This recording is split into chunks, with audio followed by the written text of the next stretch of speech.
Hello, नमस्ते। मैं वैद्य चंद्र कुमार देशमुख पुणे के यहाँ से। पिछले साल 4 फरवरी को हमने एक व्याख्यान सीरीज शुरू की थी जिसका नाम है विद्ध कर्म एज इट इज।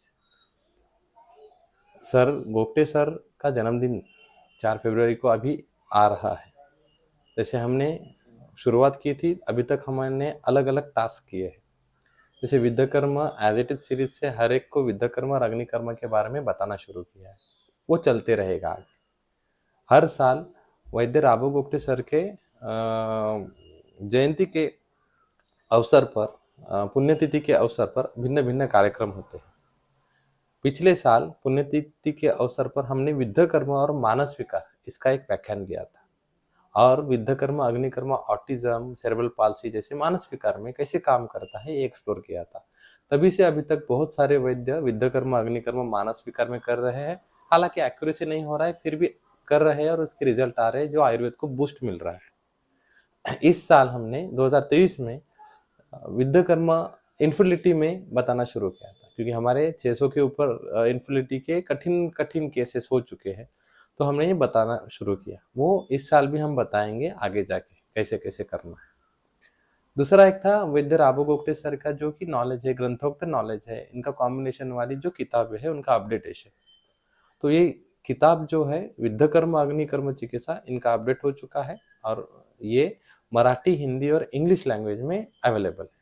कहाँ मिलेगी? वैद्य गोगटे.org ये वेबसाइट के ऊपर पूरी तरह से उसके डिटेल्स अवेलेबल है। या हमारा जो क्लिनिक है चिंचवड़ का और नानापेट का गोगटे सर का जो क्लिनिक है, वहाँ पे भी आके आप ले सकते हो। दूसरी बात है कि हम अलग अलग कॉलेज में सर्जरी के डिपार्टमेंट थ्रू हम प्राइज डिस्ट्रीब्यूशन देने वाले हैं। जो जो सर्जरी या शल्य के विस्तार में काम करते हैं, केस में जो जो काम करते हैं, अलग अच्छी तरह से केस कोई बनाता है तो हम वो केस प्रेजेंटेशन वालों को भी अच्छे प्राइज देते हैं।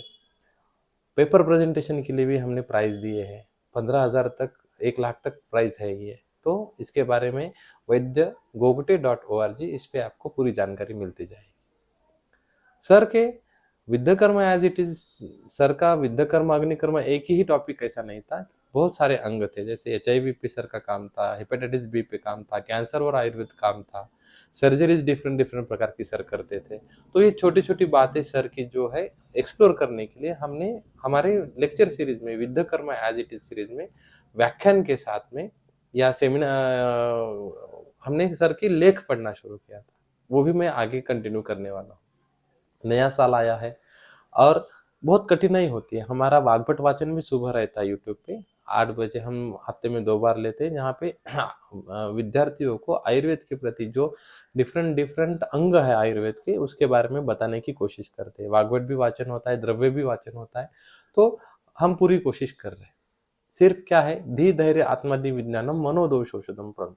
आपके जो मन के दोष रहते हैं कि आयुर्वेद कुछ नहीं कर पाता है, आयुर्वेद से कुछ हो नहीं पाता है, आयुर्वेद रिजल्ट नहीं देता है, इमरजेंसी कंडीशन में आयुर्वेद कहाँ कहाँ काम में आता है, ऐसे जो दोष है वो दोष दूर करने के लिए आपको बुद्धि से विचार करना पड़ेगा कि 10 साल पहले आयुर्वेद कहाँ था, अब आयुर्वेद कहाँ है। 10 साल पहले विद्ध कर्म अग्नि कर्म कहाँ था, और ये अभी इतने पूरे इंडिया में, पूरे जगत में विद्ध कर्म अग्नि कर्म हो रहा है, अब कहाँ है।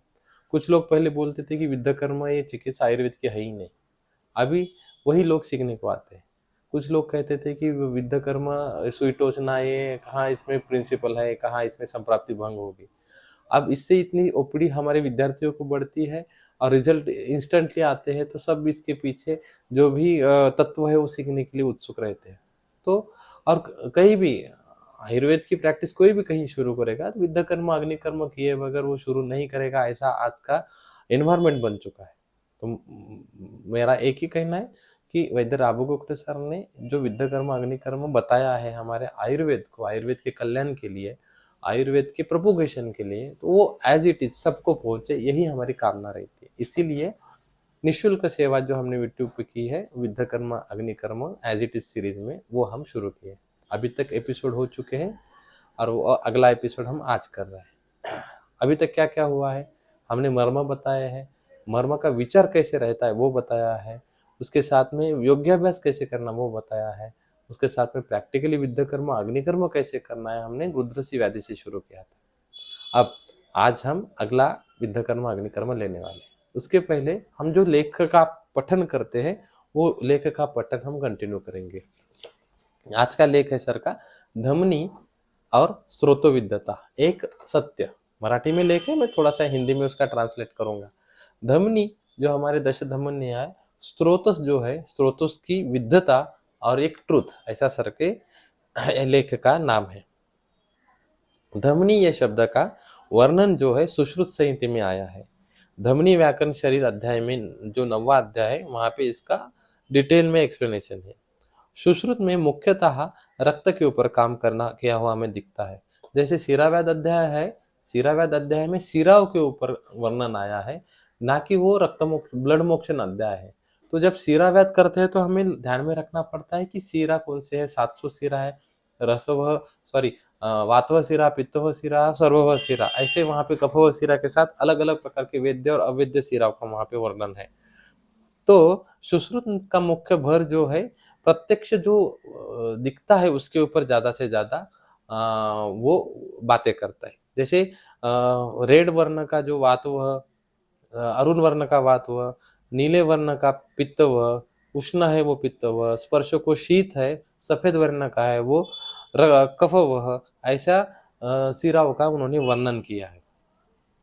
और जो रोहिण्या है जो ज्यादा शीत भी नहीं है ज्यादा उष्ण भी नहीं है, ऐसा वहां वर्णन है।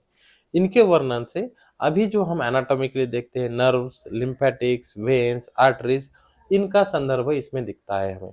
जैसे मैं हमेशा कहता हूँ कि वातव शिरा जो अरुण वर्ण के रहते, पित्त वह पीत वर्ण के रहते और कफ व शिरा श्वेत वर्ण के रहते, तो हमें वो शिरा हमें दिखती है, उसके हिसाब से शिराव्याध करना चाहिए।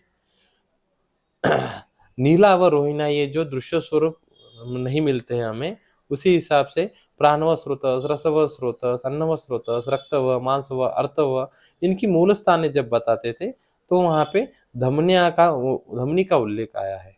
उदक व मेदो व मूत्र व पुरुष व शुक्र व स्रोतस के मूल स्थान धमनी नहीं बताए, लेकिन बाकी स्रोतसों के मूल स्थान बताते समय धमनी का उल्लेख आया है।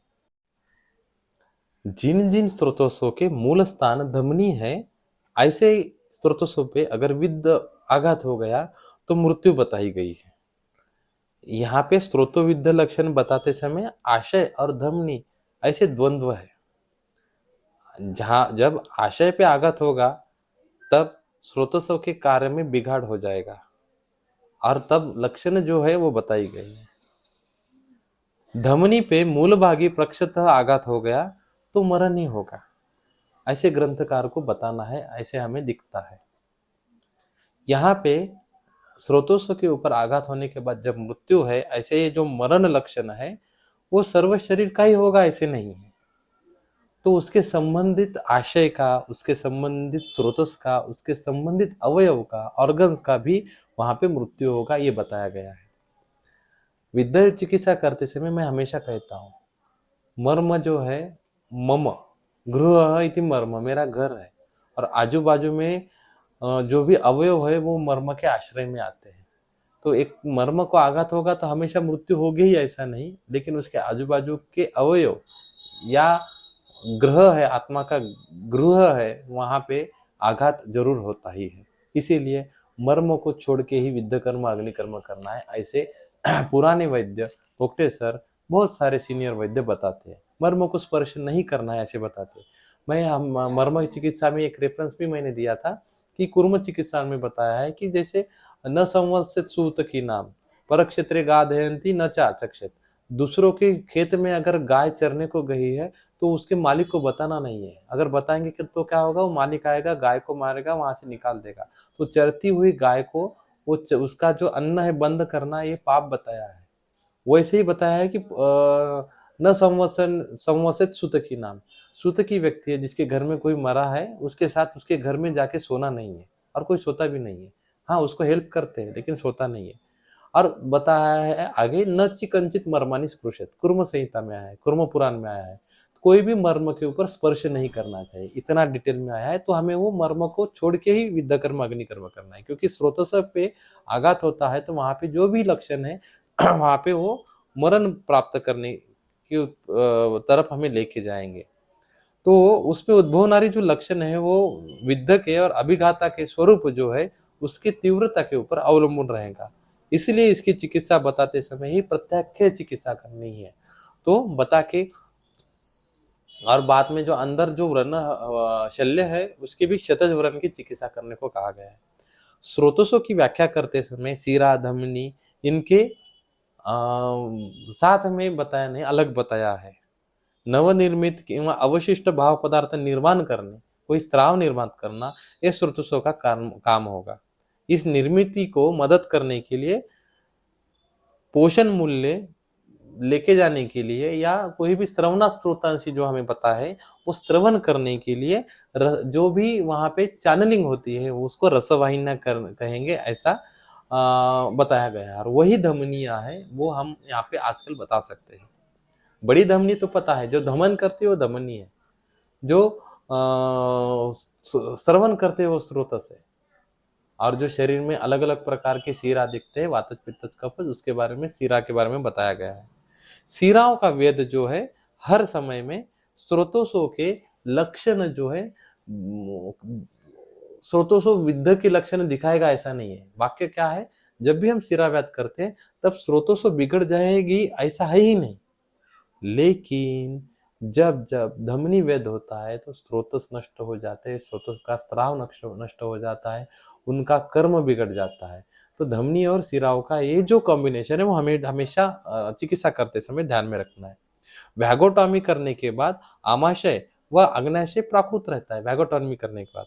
वैसे ही एक आदि जो ब्लड वेसल से हमने बांध दी है तो स्रोतोष्व का नाश नहीं होता। उदाहरणार्थ स्क्रॉटल वेरिकोसिटी है, वहां पे वो वेरिकोज वेन्स निकाल दिए स्क्रॉटम के, तो वहां पे वो टेस्टिस खराब हो जाती है ऐसा नहीं होता है। वेरिकोज वेन्स में भी जब वेन्स वो जला देते हैं, स्क्लेरोथेरेपी करते हैं, वो सर्जरी करते हैं, तो पैर थोड़े खराब होता है, नहीं होता है। वही बताया गया है कि सिरा का व्याध करेंगे तो ज्यादा नुकसान नहीं होता है, वहां पे फायदा ही होता है। लेकिन जब हम धमनी के वेद का विचार करते हैं तो स्रोतों की दृष्टि हो जाती है। स्रोतों विद्ध होने के बाद मृत्यु तक हमें लक्षण मिलते हैं। जैसे सर्जरी करते समय एक आदि आर्टरी कट हो गई तो बहुत ज्यादा ब्लड लॉस होकर पेशेंट मर जाते हैं। लेकिन वैसे ही बताया है कि स्क्रॉटल वेरिकोसिटी में जो वेरिकोज हुए स्क्रॉटम है वेन से वहां पे उसको लाइगेट करने से कुछ प्रॉब्लम नहीं होता। लेकिन अगर टेस्टिकुलर आर्टरी है, अगर वो टूट गई है तो टेस्टिकुलर एट्रोफी होती है और टेस्टिस सूख जाती है, हमें ऐसा दिखता है। तो ये हमें ध्यान में रखना है। स्रोत सर धमनी, स्रोतविद्धता और धमनी का जो कॉम्बिनेशन सर बता रहे हैं। इसके दूसरा जो बताया कि जब वैजेक्टॉमी ट्यूबेक्टॉमी होती है तो गर्भाशय जो है वो या हम क्या कहते हैं कि टेस्टिस है, इनका नाश नहीं होता, उनको कुछ फर्क भी नहीं पड़ता। तो ये सिराओं का जब हम वेद करते हैं या सिरा कट करते हैं तो आशय के ऊपर या स्रोतों के ऊपर कोई तकलीफ नहीं होती, लेकिन धमनी का जब होता है तब तकलीफ होती है। इसीलिए स्रोतोविद्धता में धमनी का वर्णन, धमनी विद्धता धमनी बचा के काम करना ये बहुत इंपॉर्टेंट है। इसीलिए मर्म के यहाँ पे ज्यादा से ज्यादा धमनी सोम मारुत तेजांसी सत्व रज तमांसी च मर्मसु प्रायश पूषाम भूतात्मा च अवतिष्ठ से ऐसा बताया गया है। इसीलिए मर्म के ऊपर वेदन कर्म नहीं होता है, ऐसा सर ने बताया है। तो स्रोतोत्सव का जो क्षय है वो धमनी को पकड़ के हमें सोचना चाहिए। विशिष्ट स्रोतस के पास जाने वाली आर्टरी जो है रसवाहिनी, रोहिणी, धमनी, ये उस नाम से पहचानी जाती है।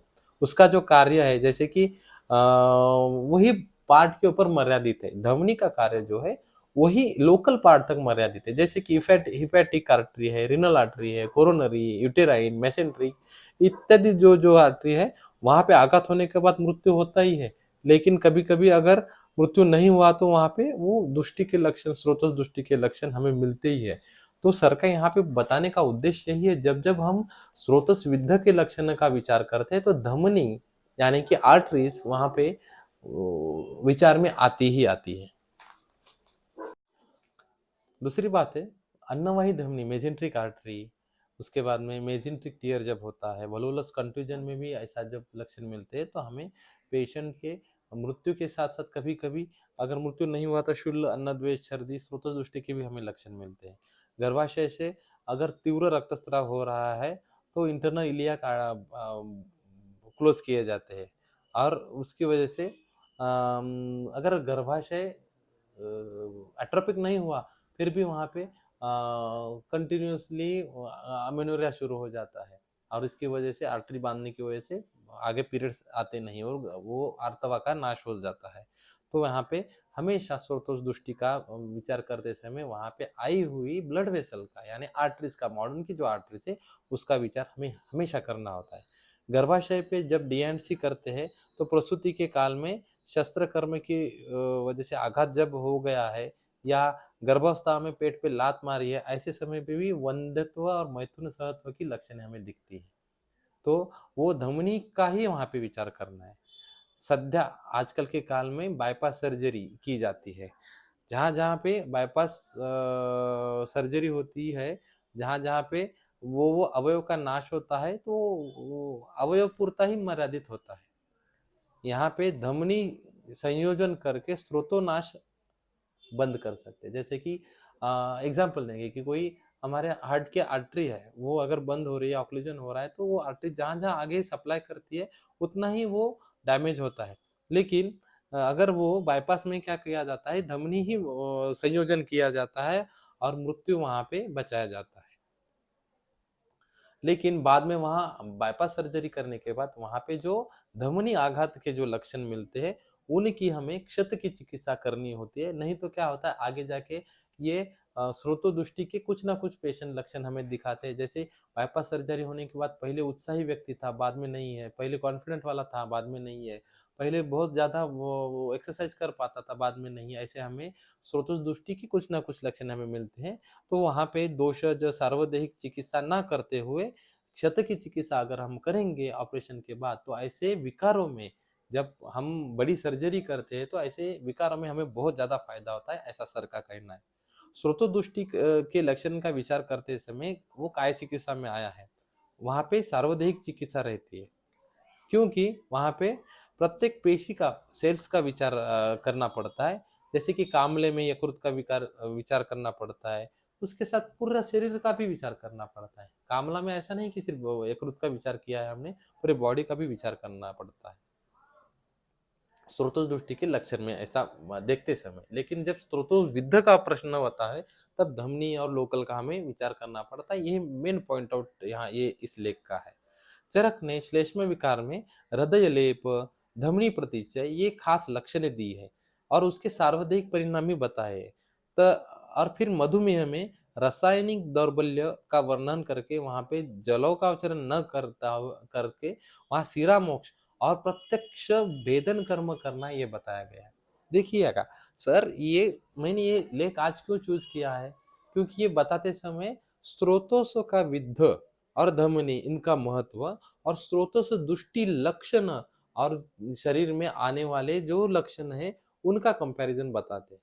अब ये बताते समय जब हम विद्ध चिकित्सा करते हैं, विद्ध चिकित्सा करते समय हमें अवयव का भी ध्यान रखना पड़ता है। जब विद्ध चिकित्सा करते, सिरा व्याध करते हम, तो पूरी शारीरिक सार्वदेहिक बदलाव दिखते हैं हमें।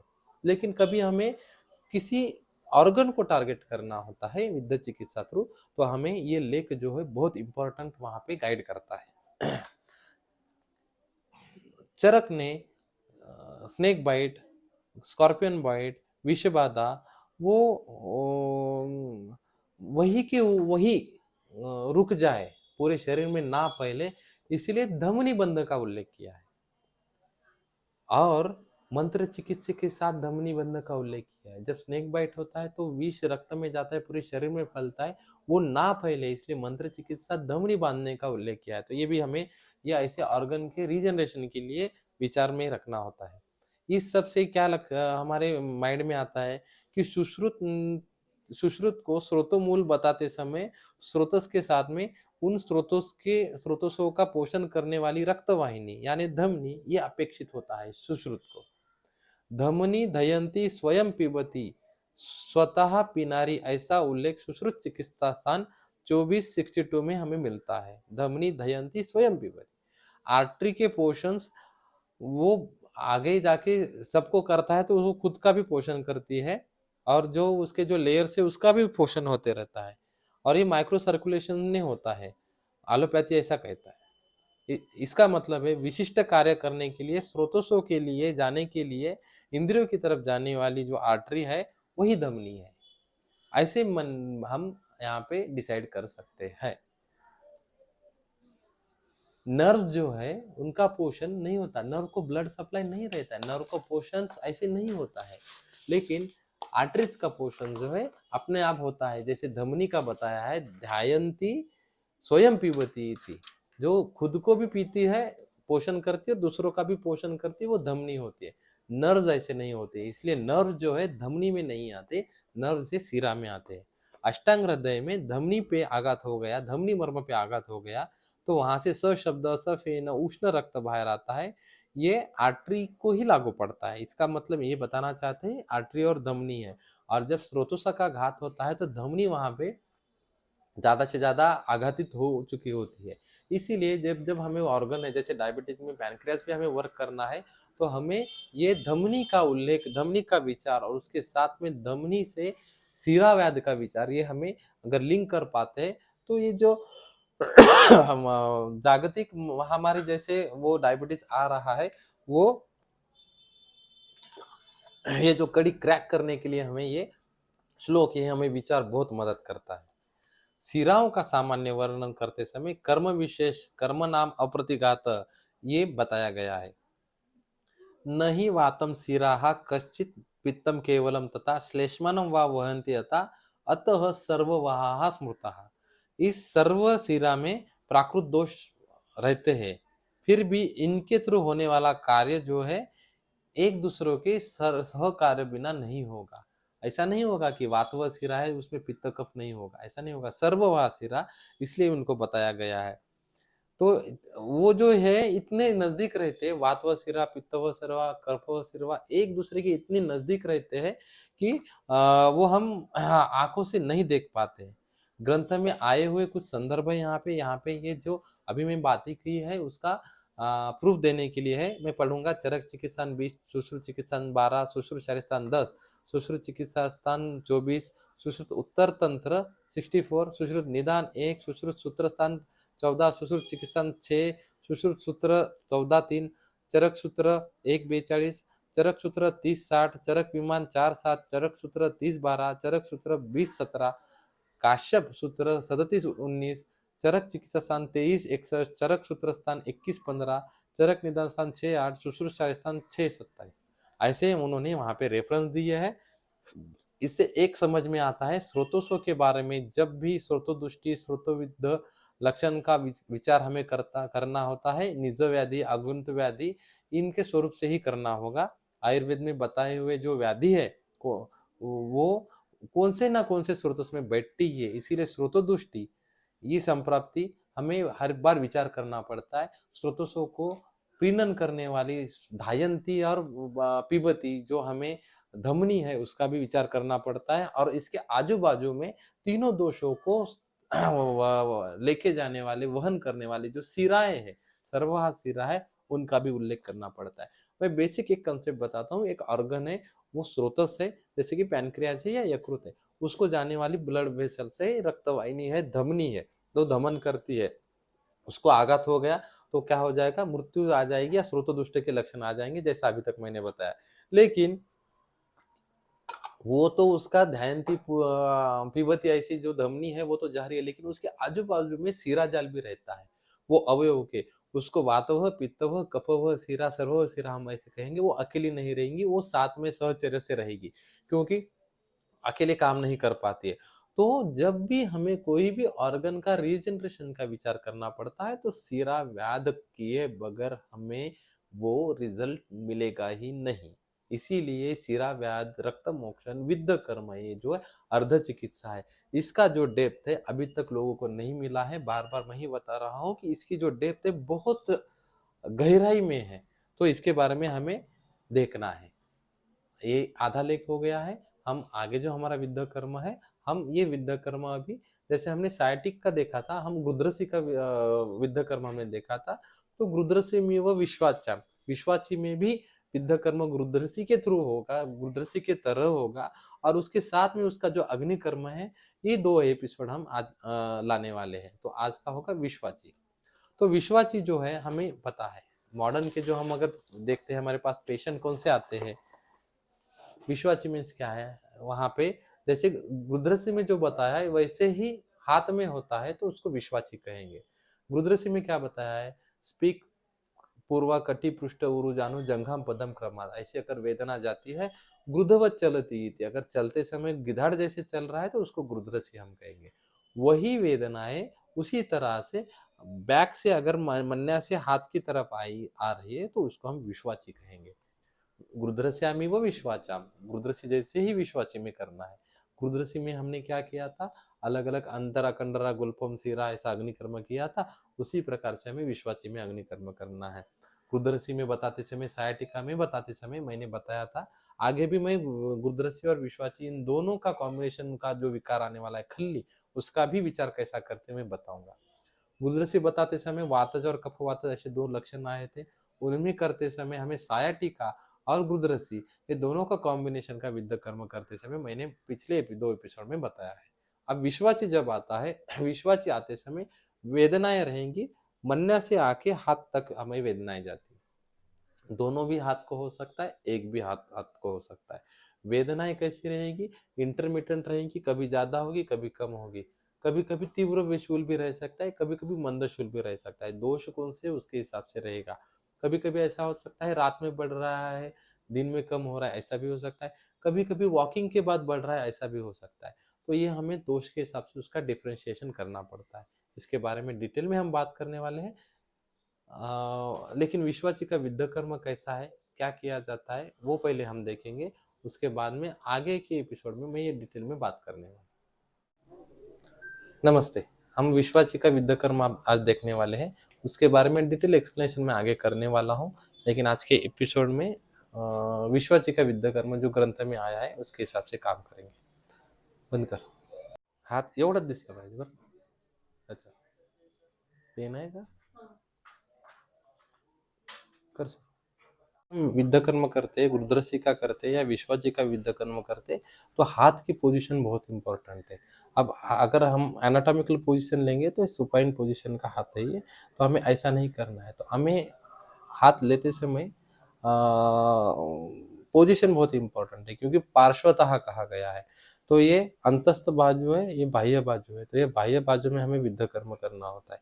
लेकिन विद्ध कर्म करते समय हमें सेमी फ्लेक्जन पोजीशन में कहा है कि अर्धवट जो है हमें करना है। ये हाथ ऐसा नहीं चलेगा, ऐसा नहीं चलेगा, ऐसा नहीं चलेगा, ऐसा भी नहीं चलेगा, हमें पकड़ना है। तो पकड़ते समय यहाँ पे आप हाथ देख सकते हो, पेशेंट का हाथ ऐसा करना है, ऐसा करने के बाद थोड़ा सा उसको सेमी सुपाइन करना है। तो हमें ये जो पार्श्व बाजू है इसका वेदन कर्म हमें करना है। अब जब क्षिप्र का वेदन कर्म करते हैं यहाँ पे, तो वेदन कर्म करते समय यहाँ पे हमने सेमी फ्लेक्जन ऐसा लेते हैं और यहाँ पे क्षिप्र मर्म के ऊपर 2 अंगुली करते हैं। अब यहाँ पे इंद्रबस्ती मर्म है, हमें पता है इंद्रबस्ती को छोड़ के वहाँ पे आघात हो जाएगा तो रक्तक्षय न मरणम जैसा कहा गया। तो एग्जैक्टली ये विद्ध कर्म करते समय ये हमने आर्म को सेपरेट किया है। अब जब भी पेशेंट है, पेशेंट के हमें चतुर अंगुली वेदन करना है, 4 अंगुली लेना है और पोजीशन ये रहेगी, यहाँ से जो यहाँ पे मिडल पॉइंट है यहाँ से ऊपर 4 अंगुली और यहाँ पे नीचे 4 अंगुली। तो हमें ये वेदन कर्म के लिए काम में आता है। अब ये दोषों के हिसाब से भी हम वेदन कर्म करते। यहाँ पे आप देख सकती है, जैसे मैंने गंडमाला अध्याय, जब गंडमाला विकार में बताऊंगा, वहाँ पे इंद्रवसी जब आता है तो नीचे का पार्ट कफज रक्तज रहता है और ऊपर का भाग कफज विकार में रहता है। तो ये सीक्वेंस भी हमें बहुत इंपॉर्टेंट रहता है। जब ये पोजिशन है एग्जैक्टली लाइट गेली दिसते का गेले मिडल मार्किंग दिसते का, बॅटरी आहे का बघ खाली, आपली होती ना बॅटरी।